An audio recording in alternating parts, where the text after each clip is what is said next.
not 5, I believe. So Shunaka Rishi, he, on behalf of the sages, he asked, please, my dear Sutta, tell us the avatar. Those guys are speaking behind. It's a bit bothering. So,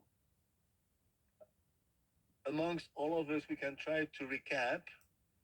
Just perhaps you can share if you have any recollection of what we discussed last time in terms of avatars, any avatars that struck you. This is the good time to discuss. Why are we discussing about Lila avatars? What is the benefit? What is the benefit to discuss about Lila avatars of the Lord? In the Bhagavad Gita, Krishna says, whoever knows about the appearance and my pastime, he never takes birth in this material world. Very good. That's definitely a very powerful. Yeah. 4:9, chapter 4, verse. Yeah, very good. What else could we say? Why is it so important to hear this Lila avatar, or it could, for that matter, any divine appearance? It could be Manvantar avatar. It could be, remember the 10 topics, Ishanukata. You hear the Leelas of Maharaj Shibi, Maharaj Ramachandra. There's so many great kings, Katvanga Maharaj, or even the great saints. You hear about different saints from India, even Christian saints. And there is, for instance, in Christianity, Saint Francis of Assisi. That's Kata also.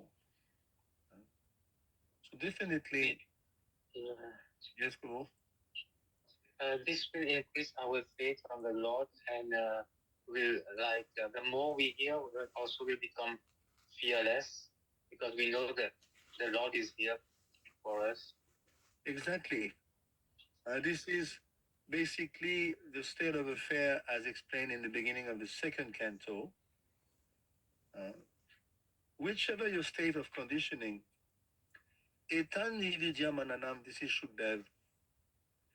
Etan nividya mananam, whether you are completely freed from all types of material desires, ichatam, or else you are on the contrary desirous of all sorts of material enjoyment, akutubayam. Akutubayam means even if you are free from doubts and from fear, even if you are yoginam means atmaram, you are self-satisfied. Can you imagine? Regardless of your position, Hare Namanu Kirtanam. Hare Nam Anu. Anu Kirtanam means Anu. Anu Kirtanam. Anu means Anugama. It means following in the footsteps of the predecessors. It is not the first time Krishna tells Arjun in the Gita 4:10, I believe. He says, you're not the first one, Arjun. Many sages in the past have attained full success. Mat Puna Bhavam, they attain to my bhav, they attain to my nature. Just like you, by hearing. Machita Magata Prama Budayanta Parashparam Katayancham Samam Nicha Tuchanticha Ramonticha. So that's the process in this Kali Yuga. Anukirtanam. Whichever your position, you may be liberated, even the four Kumaras. They still found relish when they heard Nimbakacharya. Actually, Nimbakacharya is the other way around. Nimbakacharya took shelter of the four Kumaras. When the four Kumaras came to Vaikuntha on the threshold, they were totally enamored by the speech of Lord Narayan, and they left the place out of shame, actually. And they became some Spatakacharya of the Kumara Sampradaya. So definitely it's worthwhile hearing from the Lila avatars. So anyone wants to share from any avatars we discussed last time, feel free, this is a good time.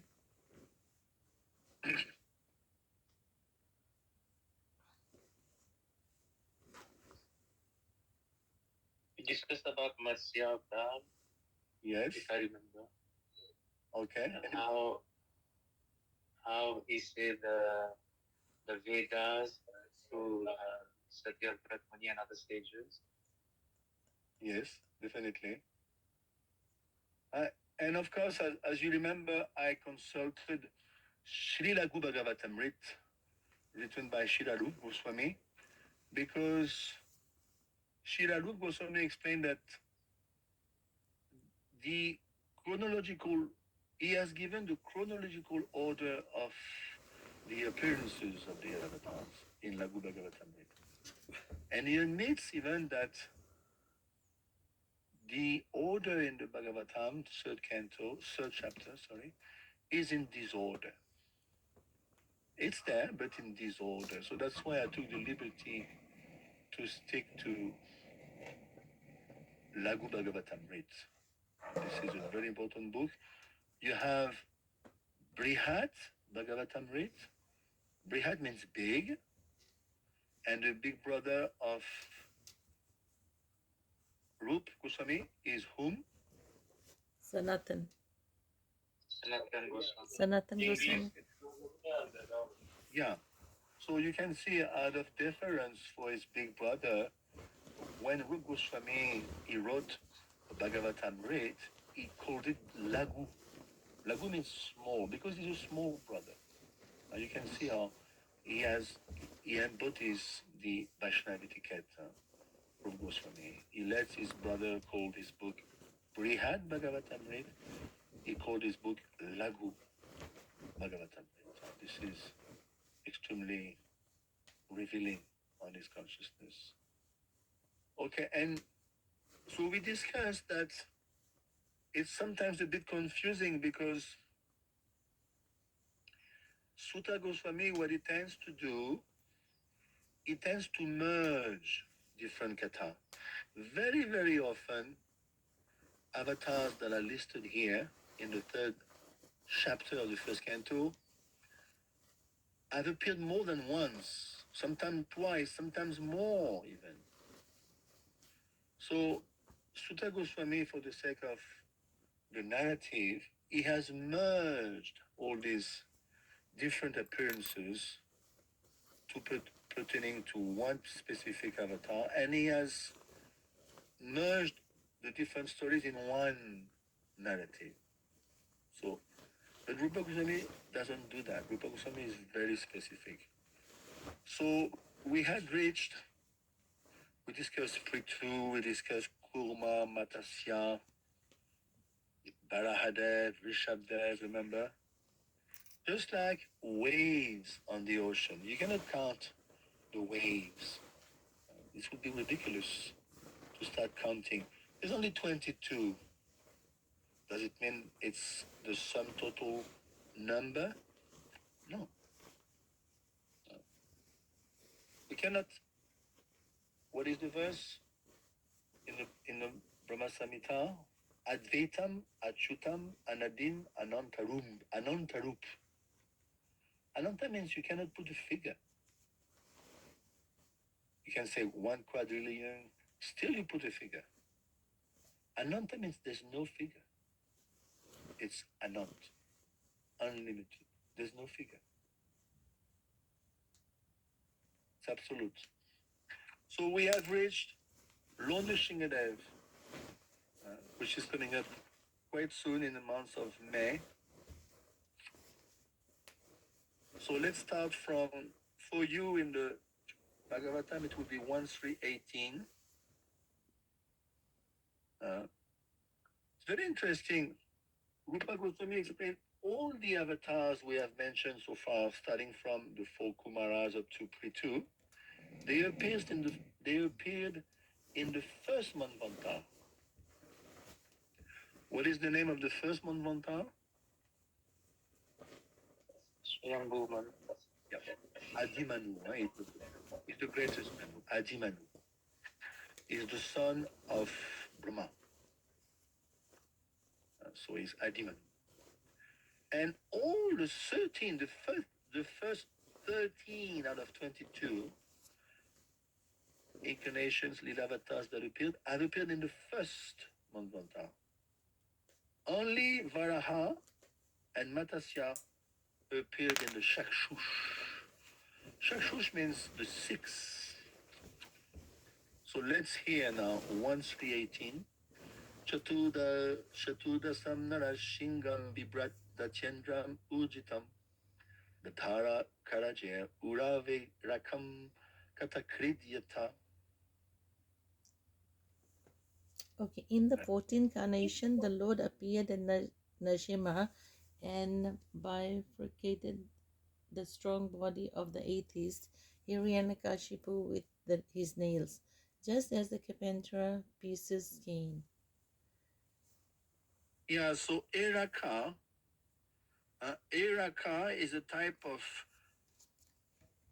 you have seen, how do you call it in English? It's a type of grass. On Sunday, she goes to work at 9 o'clock.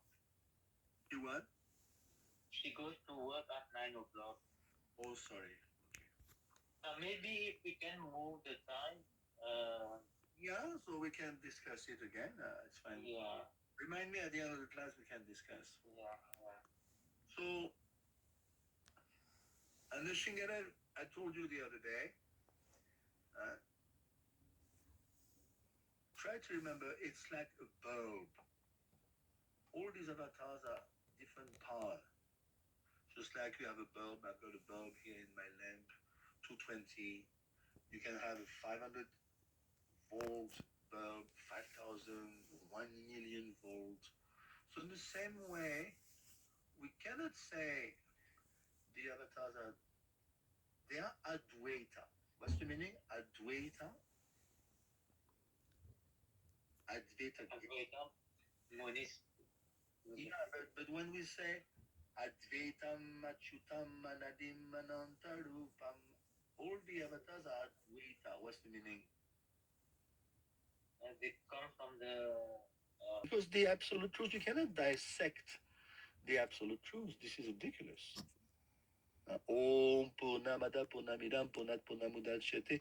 You cannot say, I'm going to subtract from the absolute truth. I'm going to add up. This is ridiculous. 1 plus 1 equals 1. 1 minus 1 equals 1. Absolute truth is 1. Advaita, non-dual. So, but still, even though they're all one and the same, they are Vishnu Tattva. Of course, we have seen certain avatars are Jiv, like for instance, Rishabdev is Jiv, is Avesh, Shakti Avesh. But they are Advaita. But again, if we think in terms of voltage, Lord Nishingadev and Lord Ram are considered Sad Eshvarya Purna Bhagavan. Sad Eshvarya. Totally Eshvarya. Endowed with all the Eshvarya Shaktis. Shat Eshvarya Purna Bhagavan. So amongst all the Lila avatars, the most powerful is Lord Ram, Ramchandra, and Nrsimhadev. So Nrsimhadev is mentioned all over. You find his Lila in Bhagavatam, Briya Bhagavatamrit, Chaitanya Charitamrit, even Mahaprabhu. You know, Mahaprabhu is Avatari. He himself performed Nishinga Lila. I don't know if you remember when he was threatened by the Chankasi. This is the time Mahaprabhu exhibited his mood of Nrsimhadev. he was going to destroy everything. There was 1 lakh devotees that day, that evening. 1 lakh devotees that walked down the street with bridong and fire. What do you call it? They had, you know, fire on the pole. There was some, they were walking down the road with fire on top of the pole. And he exhibited that Nishinga Bhav when he was threatened by Shankazi. Shankazi at one point wanted to forbid the Sankirtan movement. And Nishingadev, where does he live, Nishingadev? Any idea?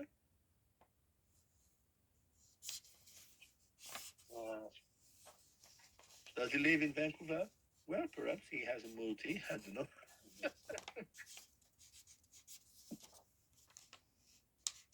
He lives in the multi, definitely. Inu Jain is Kanu Jain. I didn't see, ever since I left, I never saw, but I was told they installed the multi. Multi is not different. So definitely wherever is worshipped, if you go to the South India, Ahobalam. Ahobalam means this is the place where he appeared in South India. Ahobalam. But is there also in Arivash? It's not far from us. He's in Vikunt. He has, of course, Vikunta Lok. But remember, we are residing in the central island of Bhumandal. It's called Jambudvip, and it's divided in 9 Vash. One of the all Vash is called Bharatvash, but one of the other Vash is called Harivash. And in that Vash means region, basically. Is worshipped there. It's not far from. We are on the same island as Nishingadev. Can you imagine? It's not far. It's not very far from us. So then, Lord Brahma, he quotes 2714 Bhagavatam, and we know that he killed. Mostly, he appeared to vanquish the great fears of the demigods. You follow? And en passant, he killed Nishingadev for the sake of Prahlad, of course. So now, Rup Goswami quotes Padma Puran. He explains there are many vilas expansions of Nishingadev. We are thinking only one Nishingadev. No. Many villas, this type of expansion are called villas. Lakshmi Nishinga. There's different names. Even in South India, you will see Prahlad Nishinga, Lakshmi, and different colors, different activities even. Even in Janalok, Rup Goswami explains here, in Janalok is there, is in Vikunt. So he appeared quite close to us. We are in the 7th Manvantara. He appeared in the 6th Manvantara, before the churning of the milk ocean. See, Rup Goswami is much more precise than Sutta Goswami. He appeared prior to Kurmadev.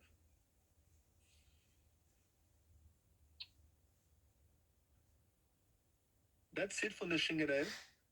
Anyone wants to add up anything on Nishingadev?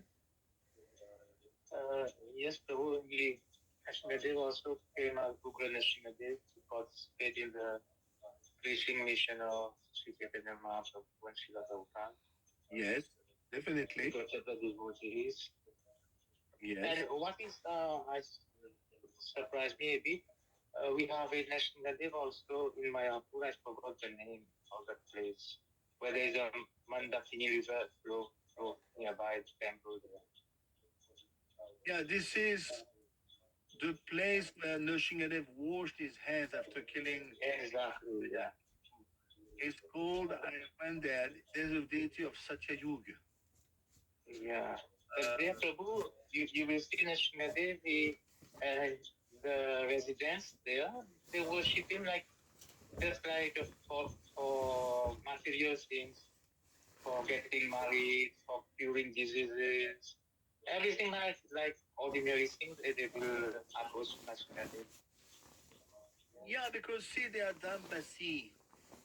So for Dambasis, basically, it becomes like a family deity. They're not at fault. They are so close to him because he's been here since Satya Yuga. And actually, I remember Nishingapali. Yeah, Nishingapali. See, back in Satya Yuga, the demigods knew that he's going to come here after killing Hiranyakashipu. So they built a whole village. Can you imagine? Way back in Nishingapali, they built a whole village of demigods. It was a demigod, a village of demigods. And still today, you can find some very basic ruins of that village. It's coming from Yes, they say that on the bank of the river Mandakini, all the demigods they have their residence in form of cottage or things like this. Exactly. I was there quite a few times. So now there's a Mula mantra in the fifth canto. I want you to know that. Om Naman Nishingaya Namaha. Namaste Jastejasi Avir Baba. Rajanaka Rajadamstra Karma Shayam Randaya Tamograsa Grasa Hom Svaha. It's a Mula mantra. It's Om Shrom. The beach for Nishingadev is Shrom. If you worship Nishingadev, in Umayapur we have a Nishingadev deity. Om Shrom. Each deity has a beach mantra. For Nishingadev is Shrom, Shrom. This is the beach. So back to that verse, 518:8. Look it up. It's called a Mula Prakriti. A Mula Shlok, what do you call it? Mula mantra. So in that month, yes, Just on a lighter note, so from South Africa, on Sringadev, we worship a lot. We pray to him a lot, and so we had a Swami from Maypur, and he while he's giving his lectures, he doesn't understand why South Africans are always worshiping Sringadev so much. And then he said, after I came to South Africa for 1 month, I know why. It's because it's such a high crime country. Everybody is praying to Nrsimhadev all the time. yeah. And of course, you guys are from India originally. You're from Indian.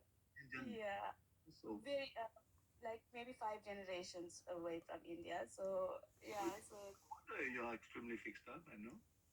yes. So that's why in South Africa we worship Nrsimha all the time. We wear the symbols and everything for protection.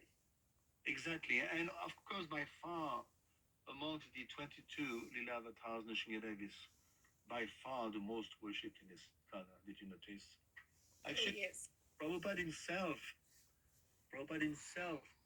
introduced those mantras when we sing Namaste Narashingaya. Actually, it's a portion of one portion. This prayer is composed of two portions.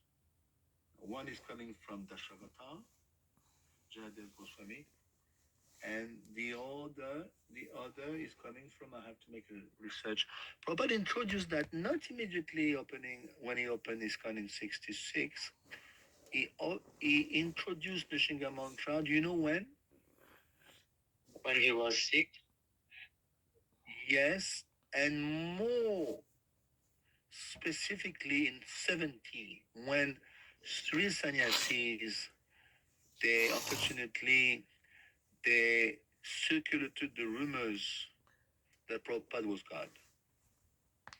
And Prabhupada had to excommunicate them. Of course, later he redeemed them back in their post, but it was such a heavy blow that Prabhupada decided, I'm going back to India, finish. I'm closing ISKCON. He was disgusted. And of course, they redeemed themselves quite vigorously, and they paid amends. but it was a severe blow. Prabhupada said, we have to protect this movement. And this is the time he said, the danger is not coming from outside, from Trump or this one, that one. No. The danger is coming from inside. So that time, the danger was coming from inside. So he introduced those prayers for protection. And same in Mayapur in 86. Yesterday, we had the visit of Bhakti Raghav Maharaj from Canada, actually. He gave beautiful class on seminar on Vanashram. I was translating. I think I sent you the classes. And we know back in 78, Nishing Mayapur Dam was attacked by Gundas. Yes. They came with rifles, guns to kill the devotees. Do you think they're coming for Krishna Katha? No. And this Maharaj, he had already a handicapped leg to some extent. He was limping, and he lost his leg that day. He received some kind of, some kind of a weapon, like bomb, a small bomb on his leg. He lost his leg. Yeah. One leg. He's working with clutches. So shortly after that, not shortly, unfortunately, that happened in 78, and only in 86, ISKCON Mayapur decided, let's install Nrsimhadev protection in 86. So that this deity of Nrsimhadev was built, manufactured in South India, and it was carried by truck all the way to Bengal, Mayapur. And ever since, we've been worshipping Nrsimhadev. And Prabhu, when Prabhupada taught this Nrsimhadev prayer for the first time to his disciples, yeah, so he sang the prayer, then he stopped after Prahlad Maharaj. Then later, when his disciples were chanting this prayer, singing this prayer, they were glorifying Jai Prabhupada after Prahlad Maharaj. Then Prabhupada stopped them. He said, no, we don't have to continue after Prahlad Maharaj. We stop right away there. But we see in ISKCON devotees, after singing Prahlad Maharaj, glorifying Prahlad Maharaj, they keep on going, Jai Prabhupada, Nitai Gaur Hari Bol, then they put Mahamantra, they keep on going. They often get. We discussed in Madhura Kadambini, it's not a fault because sometimes they are over zealous, over enthusiastic, and sometimes they don't respect the order, Shravanam, Kirtanam, Vishnu, and they may be at fault out of utsaha, over eagerness, over enthusiasms. Vishwanath says it's not an aparad. Of course, preferably we should respect but sometimes out of enthusiasms and joy, they tend to overstep the etiquette, which is preferably not to do it, but in and of itself is not an aparad. So definitely, I was telling you this Mula mantra in the fifth canto, 518.8, I believe, and in that, it's in Hari Valsh. There is one Valsh in Jambudvip, they worship Nrsimhadev. And in that Valsh, in that region, Prahlad lives there. And he offers this Mula mantra, and he's saying, Karmashayam, please kill our desires for fruitive activities. This is the problem we have. We are attached to fruitive, we are attached to the fruits of our activities. So he's praying to the Lord, please kill that drive for fruitive activities in us, not only in him, in all of us. So we can walk freely. As long as we are encumbered by anarthas, aparada, we cannot walk freely. It's like if you have 6 suitcases in the airport, you cannot walk on your own. You need to put your luggages on a carrier. It's quite cumbersome. So in the same way, as long as we have so many anarthas and suitcases, heaps of anarthas, we cannot walk freely. We are encumbered by so many things. So that is why this Mula mantra is there in the fifth canto. You can look it up and recite it for yourself. 518.8, I believe, that section. You look it up. So, yeah, so now let's move on to Kurmadev, which is 1316. Shri Kurma Tatreva Sura Suranam Udadim Matnatam Mandarachalam Dajre Kamata Rupena Prishta Ekadashi Vibhuhu. Go ahead. Anyone? Prabhu, In, is it in Bhagavatam, what verse it is, Prabhu? In the Bhagavad, text? it would be 1316. Oh, okay, because we did 1317 now.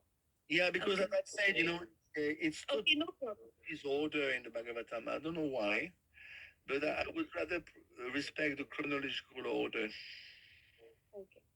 The 11th incarnation of the Lord took the form of a tortoise, who shall serve as a pivot for the Mandrachakala hill, which was being used as a churning rod by the theist and the atheist of the universe.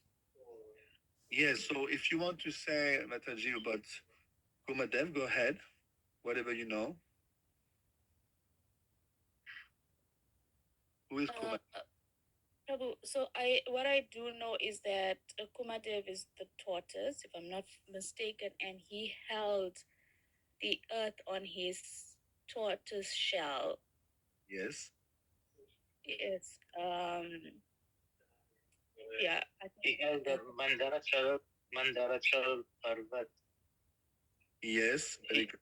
He acted as a support, like the Mandarachal hill was used as an axe to pivot, to turn the ocean.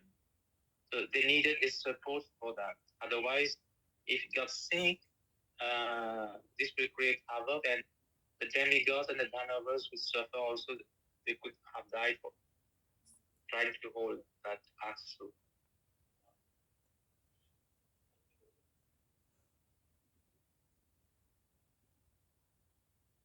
Prabhu, I can't hear you.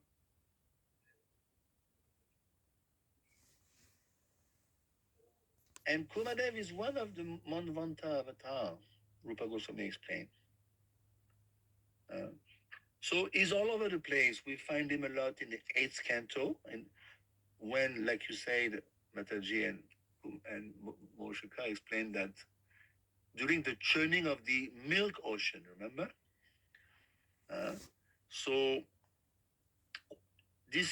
they made a truce. The demigods and the Asuras, they made a truce. They stopped the war, just like they're trying to do in Ukraine now. And they want to stop the war. So it's mentioned in the 8th canto, they use the stick, that this Mandara hill as a stick, but you need, like you said, a pivot. You need a base to put the stick on, to put the mountain on. And basically, it was like itching his back, He's so big, just imagine the size. Already Mandara hill is huge. It's not a hill, it's a mountain in and of itself. But for Kumadev, being the base below the pivot, it was just a very soothing sensation, like scratching, scratching is that itching sensation, relieving an itch, relieving when you have an itch, So it was a pleasing sensation for him. And also, as I was telling you, Nishingadev resides in Jambudvip, the same island as we do. Also, Komadev, he has his own Valsh, Iranmaya Valsh. We have to remember, we don't learn that at school. I know, foolishly, they don't even know. But we are the only Valsh in this island of Jambudvip. We are the only Valsh which is terrestrial. this Bharadvaj is terrestrial. But if as soon as you leave Bharadvaj and you go in other Varshes, it's heavenly. It's not Svargalok, be careful. It's called Bilva Svarga. It's another type of heaven within the same island as us. So one of these Varsha is heaven, and it's called Iran Maya Varsh, and there Kumadev is worshipped. So they're going to extract lots of nectar from this churning, and obviously we're going to see many things. Many personalities are going to come out from this churning. So now, what's his name? Rup Goswami explained that there's different versions, and we know the one from the 8th canto. Yes, he has served as base below the pivot, below the mountain. But in other Puranas, Padma Puran, Vishnu Dharmotar Puran, it's mentioned that he also lifted the earth, just like Vanahadev. There's one pastime where Kumadev lifted the earth from the lower regions of the universe. So you can see, remember Bhagavatam is one Puran, but you find other versions of other Kumadev Leelas elsewhere also. There's one Puran that says Kumadev perpetually holds the earth. Perpetually. Now, coming to a next avatar, Dhanvantari and Mohini. It's 1317.